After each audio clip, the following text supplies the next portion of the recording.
Welcome back to the New and Experienced Investor Podcast. I'm one of your hosts, Alex Barnett. And my name is Joe Holmes, and I'm the experienced one. How experienced are you? I have over 40 years of real estate experience. As what? 40. As a real estate broker, as a mentor, as an investor, you name it, I've done it. Dang. When are you going to retire? I don't know. When am I going to retire? I guess when I'm in the ground. Okay. That's what I'm hoping to do too.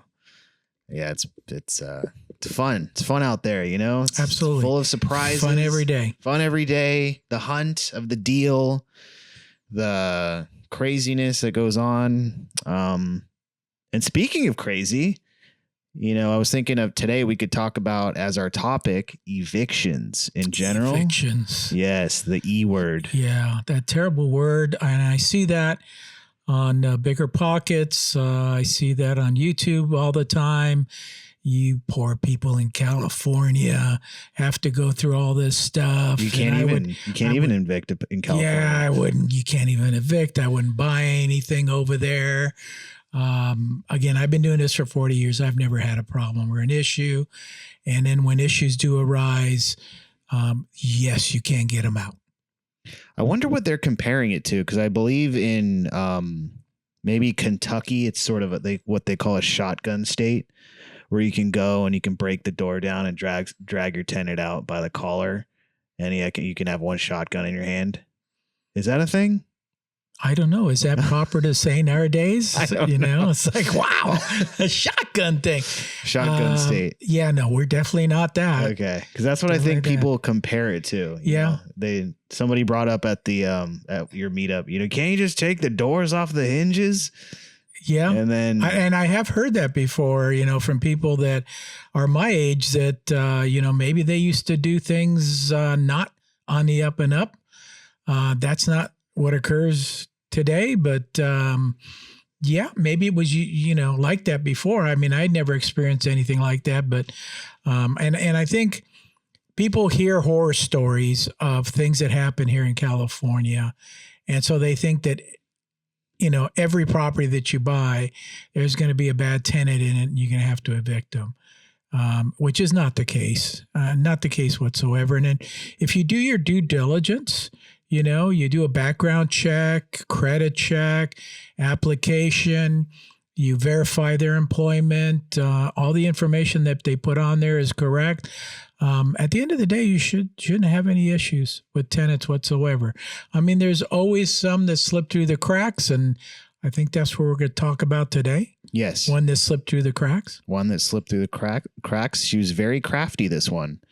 And it just kind of made me realize just to do more due diligence, because what had happened was I had two mobile homes out in Hemet, California. Both were in between tenants.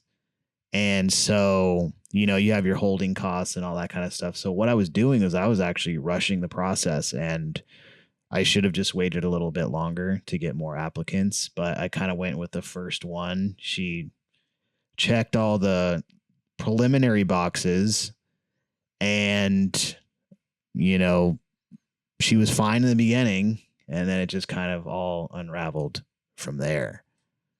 And boy, did it unravel. And boy, did it unravel. And, you know, that's the thing, whether you're flipping or doing anything, due diligence is very important. Yeah. I mean, it's super important. And we went out to court yesterday, and even the process of getting to that point, there's a lot of stuff that needs to be done before you get there. I mean, literally preparing everything that you're going to present to the judge in court to bolster your case, because obviously the other half of this situation, the tenant is going to say, you know, you're the worst person in the world, and, you know, lots of strange things that they will say, but you have to have pretty much everything in black and white, you know? Yeah. And I'm realizing now the importance of documenting everything and, you know, having a lot of things in writing, and even your own even documenting for yourself exactly what's going on. We sent a maintenance guy over there to do X, Y, and Z. Here's a picture of it, file that away.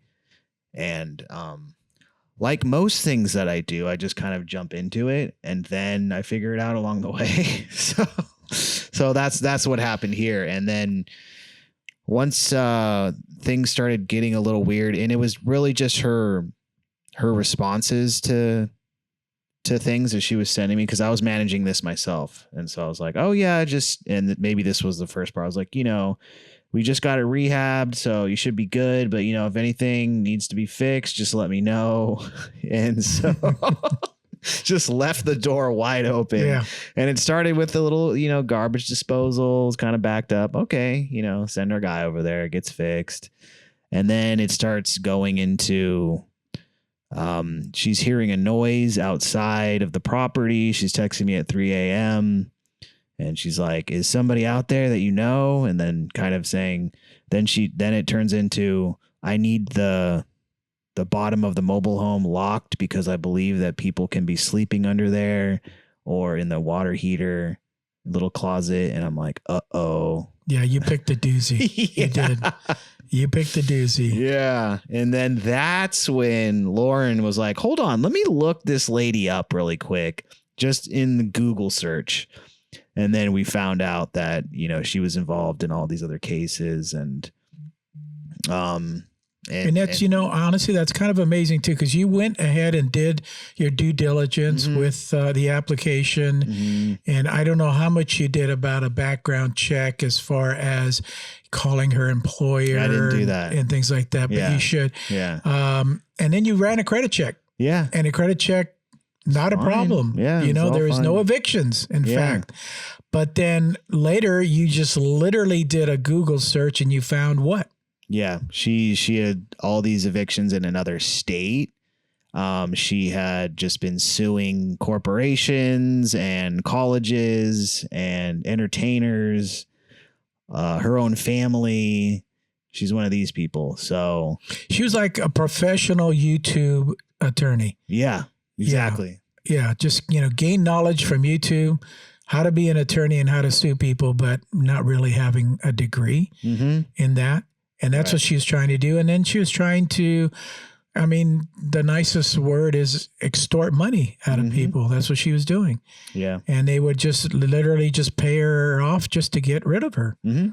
Yeah. And it makes sense because it does become sort of a burden in your life as we're trying to, just do our regular real estate business of acquiring properties. And so what did you do? What was the process when you finally decided enough is enough?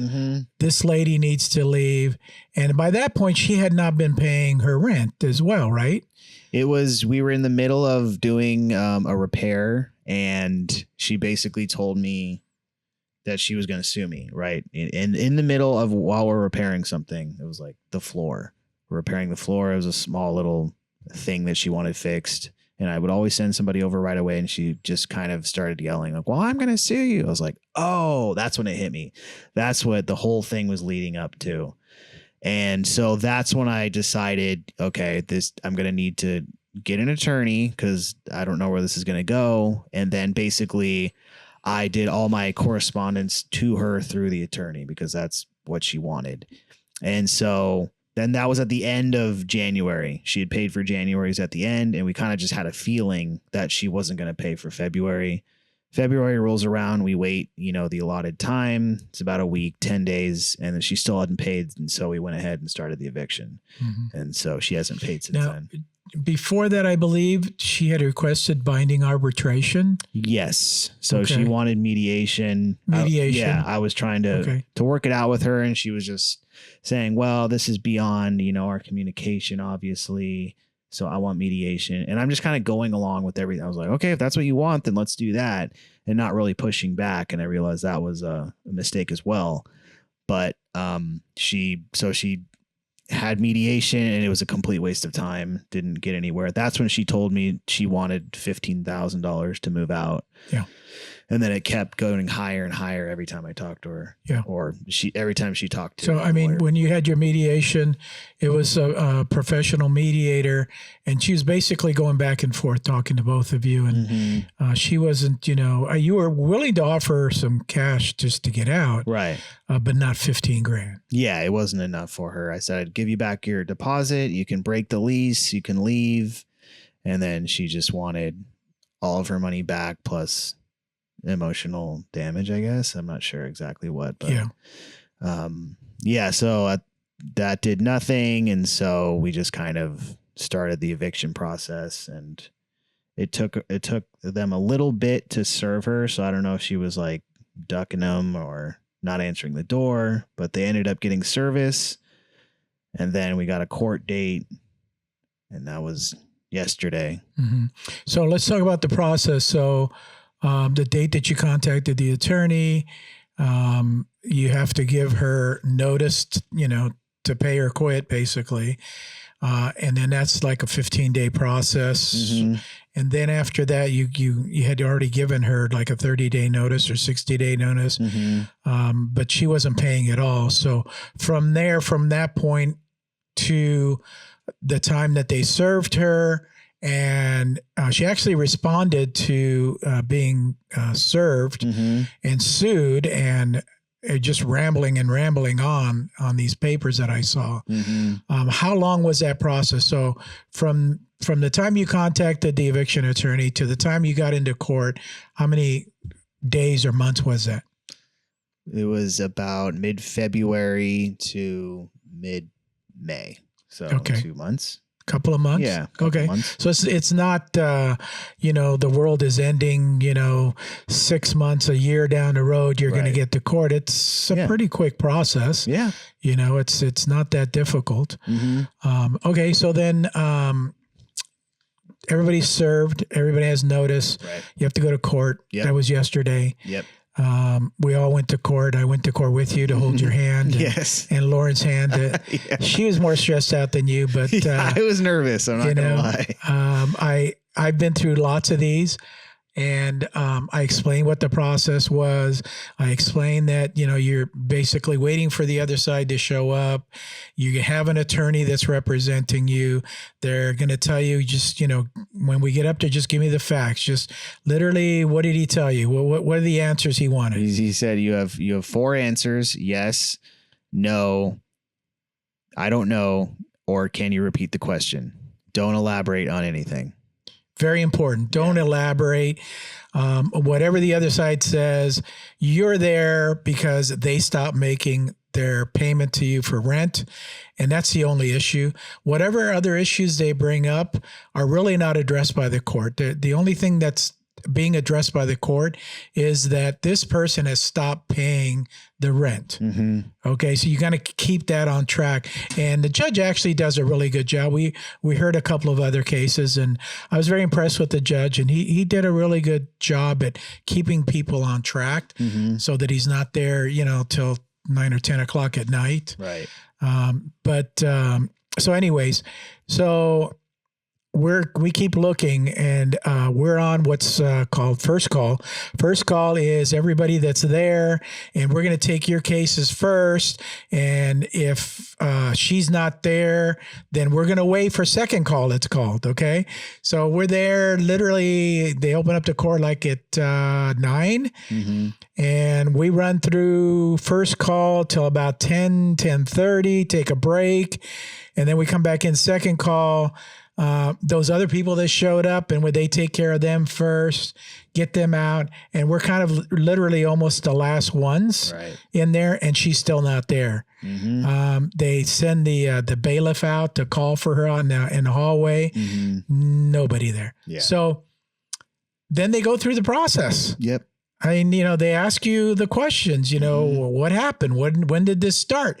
Has she paid you any money? All these questions that you're supposed to answer yes or no. And And I see you up there, kind of shaking and stuff. Yes. Yeah. I was just like trying to pay attention, like say the right word. So, I mean, they have to go through the process because the judge needs to hear, at least one side of the story, and you're the one there, and you're the one, you're the plaintiff, you're the one that's suing. So he's got to get all the facts straight. And so they ran through all that stuff. And then at the end of the day, there was a monetary judgment in your favor for the rent that was owed, court costs, attorney fees, all that's rolled into one. You think you'll ever get that back? I doubt it. Okay. And are you going to stress over that? No. Yeah. As long as she's out. Yeah. Fine. So now we're at the point where you've got a judgment against her and order to evict. So what's the next process after that? So now I believe that they set it up with the sheriff's department. Yeah. To set a lockout date. And so that's the main next step is the last date to be there, get your stuff out. Yeah. So we go through that process and the sheriff obviously is backed up. That probably can take longer than going to court sometimes. So we're talking another 30 to 60 days where she can stay in there, rent free. Yeah. But, unfortunately that's our process here. Yeah. The sheriff does go out and they'll knock on the door either the day before or a couple of days before just to let them know that we're coming tomorrow. Right. We're going to lock you out if you're still here. And by the way, if you want to see a video of an actual eviction and lockout, look on my YouTube channel. It's there. Make sure you find the right one. I just did one on April 1st. Yeah, that's a good one to watch too. That's a really good one. But the other real one, 6 sheriff officers, male and female, show up at the door, knock at the door. I had the key, so I've supplied them with the key. They went in, they searched the whole place. They found that the people had already moved out. But anyways, we went in, took possession, took some photos in there. It was something to watch. Yeah, it was a lot to watch. And but anyways, if you want to see that eviction, take a look at that on my YouTube channel. So So now we're waiting at this point for the sheriff to call you and say, "Hey, Alex, we're going out there tomorrow." Right. Okay, please bring a locksmith with you because you never can tell if this person has changed the keys on the property. So you do need to have a locksmith there on standby, and they'll let you know what time, and they literally come in force. And if the tenant is still there, they'll escort her out off the premises and literally have you change the locks on the door, and they'll post notice on the door in case she returns. She returns, she's subject to being arrested, he or she, anybody. So that's kind of the process, and that's where we're at this point in time, is waiting for that process. Yeah. And one thing the lawyer told me was that we were originally just going to go for a possession judgment, because apparently if you try to go for the monetary judgment, it can prolong, because maybe she fights against that or something. So that was one thing. That was an extra win. And then also it's going to be at this point unsealed, meaning there's a chance if they show up at court that you can settle. And the judge is telling everybody to, if both sides are here, try and settle, because it may not go the way that you want it once it goes to trial.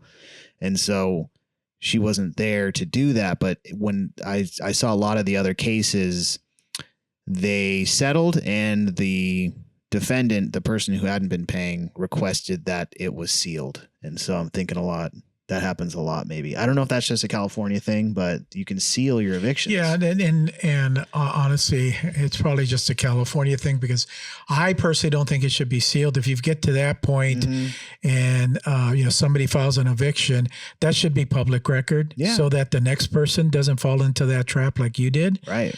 And so that's kind of what you're talking about. It's sealed or unsealed. Yeah. And at this point, it's unsealed. Mm-hmm. And, we're hoping that it stays like that so that if she decides to go rent from somebody else, it'll literally come up that she's just recently evicted. You know? And I think that's only fair. Yeah. For landlords and stuff that it's unsealed. Why should I don't know who made up that rule, but again, this California. Yeah. Those are maybe some of the the liberal laws that other people in red states are talking about. Yeah. But true. I mean, I've even heard in Florida there's squatters' rights. And so if you have a squatter in your property, they have rights to the property somehow, and you can't get them out unless you go through the eviction process. Mm-hmm. So I don't know if we may have something like that here, but even in Florida, that's considered a red state, is subject to some of those laws. So I'm assuming some of these other red states, the renter has certain rights, and so you just got to go through the process. And I think the main thing here is having somebody that can take you through the whole process, really smooth. And so the guy we use, he's great. So he'll just get the job done and do it right. Yeah, it's not something that you can do on your own. Yes, you can. You can file the eviction paperwork on your own and have somebody serve them. It's not something that I would recommend. I think it costs about $1,200 to do that. So it's not like the end of the world that you're going to, be losing thousands and thousands of dollars. I would literally just have the professionals do it. Yeah. It's not something that I would do. And I love doing things, on my own. I always have. But that's one thing that I never, ever, took upon myself to do or recommend that anybody do. No, there's too many moving parts, and you got to know the right schedule and what paper to serve when and how to do that. They have it down like clockwork. It's what they do. And it totally seems reasonable at that price to put up with this lady's shenanigans. So I had no problem paying an attorney. And while we were there, he's just like, this is what you need to say. Don't say anything else. Yeah, they tell you exactly what to do. No, so. if you've never been to court, then they have to kind of tell you like, okay, don't start talking about the hillside and all the pretty flowers that you saw that day, and it started out as a good day, but then it ended up being this. Nobody cares. They just care about the facts, and the quicker you can give that information, the better it is for everybody that's there. Yeah, especially the people waiting like us. Right. I don't think we left till maybe like 11. So we were there from like 8 in the morning. We met with the attorney till about 11. Not that that's a long period of time, but, we all have better things to do than to sit there and wait in court. Yeah. And I'm glad they do have an afternoon session. So I'm glad that, there wasn't so many people there that we had to go to an afternoon session because, then you would have had to buy me lunch and, it would cost you more. So that's right. Okay. So that's what happens if you go through first call, second call. Yeah. And it just keeps getting pushed. Yeah. Sometimes they'll push you to, after 1, 2 o'clock, come back. Everybody come back after 1 or 2. Oh, and by the way, lunch for them in court is literally from 12 to 2. It's not, it's not an hour. It's like, okay, we're going to adjourn and we'll be back at 2. Oh, wow. 2? Yeah. That's 2 hours. What the hell are you doing? One martini's not enough. You need several. Yeah. Well, after listening to a lot of the people that was interesting to me. And it always is interesting to me because we had a couple that were getting evicted and they brought 6 kids with them. Yeah. And it did not look like they were their kids. Right. Okay. I know what they were doing. It's like, and this is like during the middle of the day. They're, why aren't these kids in school? Like if I were the judge, that would be my first question is like, are all those kids back there with you? And how come they're not in school? Right. Well, Judge, there are sympathy factor. Okay. So like, we thought we'd pull at your heartstrings, do you really want to evict all these kids? Yeah. But they settled. Right. They didn't even get to that point, so they settled. And oh my gosh, I think at the end of the day, they owed $20,000. And when you asked me earlier, you think they're going to pay the $20,000? And I go, their dreams, they're going to pay it. They're not going to pay it. They're definitely going to move out because that's one thing that the attorney does is once you get the judgment, even if there's a settlement and the date that they have to move by. So let's say they have to move by June 1st. He always starts the prep work to get the sheriff out there because he doesn't believe anybody. He's been doing this for such a long time that, okay, if they're out June 1st, okay, great. Because the sheriff's coming June 2nd. Okay. Yeah. And if they're not out, we'll make sure that they're out. Mm-hmm. Yeah. Yeah, exactly. And we have one more in the docket here. Yeah, we do. Yeah. We have one more. Yeah. That was an unusual situation, but we actually drove by that property and to see if they were like in any way in the process of moving. And no. Yeah. No, they're out front having a good time, talking to some people out in front. And Alex is driving by going, hey, gosh, what happens if they recognize me? I go, they're not going to recognize you. He didn't care. Just keep driving by slow, just go down the street, turn back around. And we came back around. Oh my God. They weren't paying attention to us whatsoever. Yeah. The owner texted me this morning, or the people we bought it from, the lady. Oh, really? Yeah. And she was like, hey, I heard from one of the family members that they haven't even started anything. They don't plan on doing it. And so she was wondering, like, is there a chance that, that it won't go through? And I was like, no, this is the process, and it seems like a long time, but it's not. Once you get that court date, it's like it goes by quick. So yeah. It was just funny that we drove by. Yeah, it looked like he was just, wow. He was leaned up against the car, just no care in the world. Yeah. And I've seen him go down to the last minute, literally the last minute. Yeah. And they throw all their stuff out on the front yard, on the street. And, you get there and are you coming back for this stuff? Right. Maybe that couch there, but the rest of it, we don't care about it. Oh my God. Okay, well, why don't you just leave it in the house? I'd take care of it then. And, it's in the house. Yeah. But no. So, you got the whole street and all the neighbors, it's like, okay, you guys going to pick this stuff up? Yeah.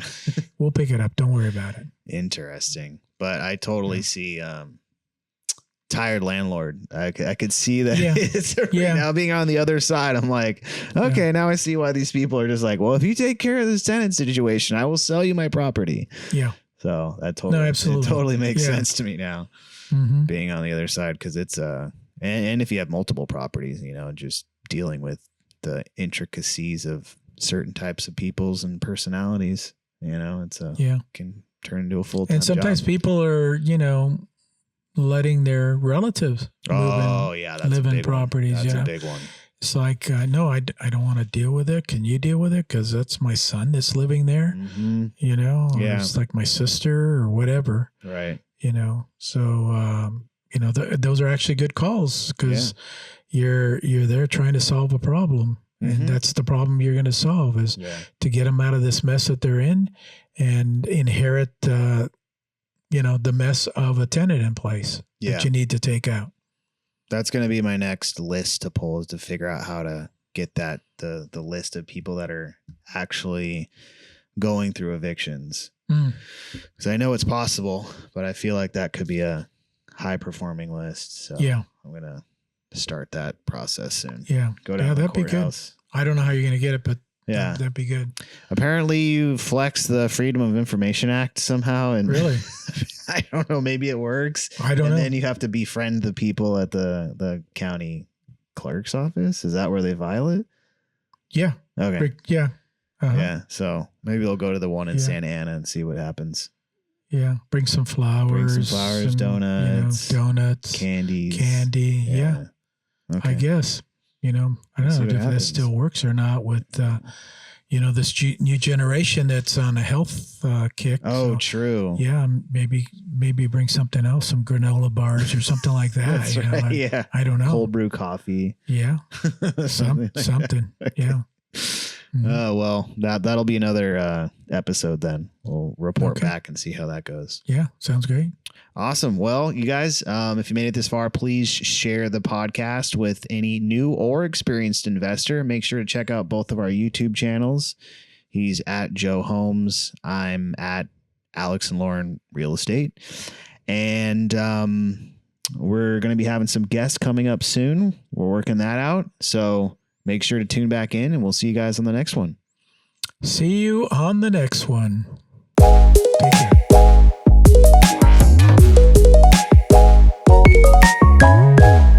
If you want some more advice on real estate investing, reach